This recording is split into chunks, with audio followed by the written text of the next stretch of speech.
Hi guys, it's Kevin Wells with another video, and today I'm going to be talking about anger. I'm probably going to do a few videos like this.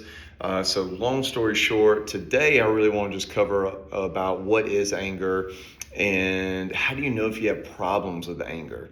I know we all kind of joke around, oh, you get angry, you're breathing too heavy, or whatever the case may be. And a lot of times our spouse, and when it comes to everyday relationships, whether that's with your spouse, your child, your peers, your people at work, friends. It's really important that we have a good understanding on if we're really having problems in that area. And that's with any emotion, really. I mean, whether that's depression or anxiety, or maybe we're living the high life way too much, right? We need a balance. So long story short, where I kind of want to go with this is with anger.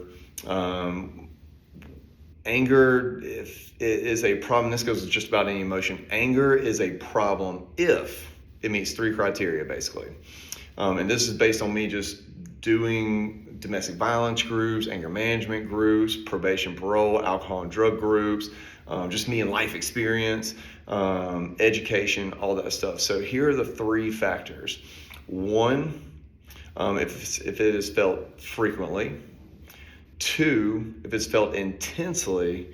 And three, if it takes you a long time to come back to baseline. So the average person, just FYI, it takes the average person 20 to 30 minutes to come back to baseline.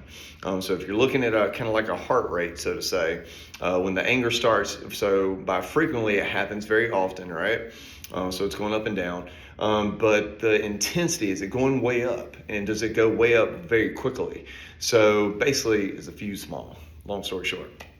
And then is it something, again, that takes you a while to come back to baseline? So we want to see a baseline with it. And so how long does it take you to typically calm down and get back to a place where you can think clearly versus irrationally or reactively? So I want you to be thinking about that. Again, here's your three criteria. Do you feel it frequently? Is it felt intensely?